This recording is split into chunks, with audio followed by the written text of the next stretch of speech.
নমস্কার বন্ধুরা, welcome back to live আড্ডা ফুটবল। তো বন্ধুরা, আরও একটা নতুন ভিডিওতে তোমাদের সকলকে স্বাগত জানাই। বন্ধুরা, ভিডিওটা শুরু করার আগে তোমাদের কাছে একটা হচ্ছে যে আমাদের এই চ্যানেলে যারা প্রথমবার তারা কিন্তু অবশ্যই আমাদের এই চ্যানেলটাকে সাবস্ক্রাইব করে পাশে থাকা বেল আইকনটি অল করে রাখবে, যাতে সবার প্রথমে এরকম খেলার আপডেট তোমাদের কাছে পৌঁছে যায়। তো বন্ধুরা, এই ভিডিওতে তোমাদের কাছে মাত্র 100 লাইকের আশা রাখছি। তো আশা করছি তোমরা 100 লাইক কমপ্লিট করে দেবে এই ভিডিওতে।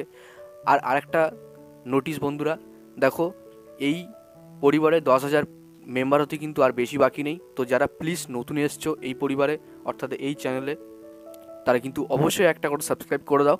সাবস্ক্রাইব না করে কিন্তু যেও না, সাবস্ক্রাইব করা কিন্তু পুরোপুরি ফ্রি। তো যারা নতুন এসছো তারা কিন্তু অবশ্যই একটা করে সাবস্ক্রাইব করে দিও। তো বন্ধুরা, আছে বেশ কয়েকটা আপডেট নিয়ে তোমার সঙ্গে হাজির হয়েছি এবং কিছু আপডেট মোহনবাগানকে নিয়েও আছে। তো তোমরা ভিডিওটা একটু স্কিপ না করে পুরোটা দেখতে থাকো।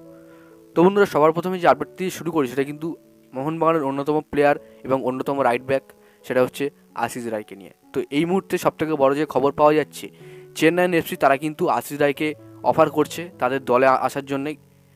তো মোহনবাগান ম্যানেজমেন্ট তারা কিন্তু এখনও পর্যন্ত কোনো রেসপন্স দেখায়নি এই যে ডিলটা, অর্থাৎ এই যে ডিলের কথাটা তারা বলছে, অর্থাৎ তারা কিন্তু আশিস রায়কে লোনে নিতে চাইছে। তো তোমাদের কি মনে হয় যে চেন্নাইন এফসি যে এই যে প্রচেষ্টাটা চালাচ্ছে, অর্থাৎ এই যে আশিস রায়কে নেওয়ার জন্য তারা মোহনবাগানের সাথে কথাবার্তা চালাচ্ছে, তোমাদের কি মনে হয় মোহনবাগান এত সহজেই কি আশিস রায়কে ছেড়ে দেবে? অর্থাৎ মোহনবাগান কি এত সহজেই আশিস রায়কে তাদের দল থেকে লোনে দিয়ে দেবে? তো তোমাদের কি মনে হয়? তোমাদের ওপিনিয়নটা অবশ্যই আমি শুনতে চাই, তোমাদের মতামতটা অবশ্যই কমেন্ট বক্সে জানিয়ে দাও।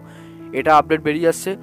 তো আমার যতটুকু মনে হচ্ছে মোহনবাগান এই মুহূর্তে কিন্তু আশিস রায়কে ছাড়বে না, কারণ আশিস রায় ভালো ফর্মে আছে এবং সেট টিম মোহনবাগানের এই মুহূর্তে আছে। এই টিম নিয়ে কিন্তু লিগ টেবিলের টপ 1 ফর্মে আছে মোহনবাগান। তো সেক্ষেত্রে মোহনবাগান থেকে আশিস রায়কে ছাড়ার কোনো প্রশ্নই উঠছে না। ক্লিয়ার? এবার আসি একটা রিউমারের দিকে।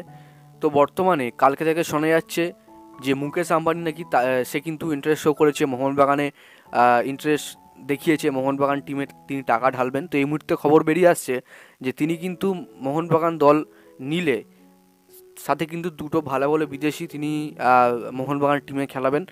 তো মোহনবাগান টিমে সই করাবেন। তো সেই প্লেয়ারের মার্কেট ভ্যালু 15 থেকে 20 কোটি টাকা হতে পারে এবং ইউরোপের প্লেয়ার হতে পারে। তো এমনটা খবর বেরিয়ে আসছে। তো আমার তো আই থিঙ্ক মনে হয় না যে মুকেশ আম্বানি, যদিও বা মোহনবাগানে তিনি ইন্টারেস্ট শো করেন, যে এই মুহূর্তে কোনো রকম কোনো প্লেয়ার মোহনবাগানে আসবে বলে আমার মনে হয় না। এবং দ্বিতীয়ত কথা, এখনও মুকেশ আম্বানি মোহনবাগানে ইন্টারেস্ট শো করবে এর কিন্তু কোনো রকম অফিসিয়াল বা কনফার্ম আপডেট এখনও বেরোয়নি। জাস্ট রিউমারটা বেরোচ্ছে এবং তোমাদের সঙ্গে সেটা আমি শেয়ার করছি। তো তোমাদের মতামতটা বা তোমাদের ওপিনিয়নটা কিন্তু তোমরা অবশ্যই কমেন্ট বক্সে জানিয়ে দেবে। এরপরে আসি বড় একটা দুঃসংবাদ নিয়ে, বড় একটা ব্যাড নিউজ নিয়ে, সেটা কিন্তু গ্রেগ স্টুয়ার্টকে নিয়ে। তো বন্ধুরা, আমরা জানি গ্রেগ স্টুয়ার্ট ইদানিং ফিট হয়েছিল, কিন্তু বর্তমানে আবার আজকে প্র্যাকটিস করতে গিয়ে চোট হয়েছে। এই চোটটা খুব একটা গুরুত্বপূর্ণ না, খুব একটা গুরুতর না, তিনি কিন্তু আবার ফিরে আসতে পারবেন। তো এই নিয়ে অনেকে বলছিল, জিজ্ঞাসা করছিল। তো আশা করছি আমরা ক্লিয়ার করতে পারলাম। তো যাই হোক বন্ধুরা, ভিডিওটা কেমন লাগলো কমেন্ট জানিয়ে দেবে এবং এই ভিডিওতে 100 লাইকের আশা রাখছি। তো জানি তোমরা কমপ্লিট করে দেবো এবং নতুন যারা এসছো চ্যানেলটাকে সাবস্ক্রাইব করে দাও। তো আজকের ভিডিওটা এতটাই ছিল বন্ধুরা। ভিডিওটি ভালোবাসা লাইক করে দিও আর আমাদের এই চ্যানেলে প্রথমবার যে হয়তো চ্যানেলটাকে সাবস্ক্রাইব করে পাশে থাকা বেল আইকনটি অবশ্যই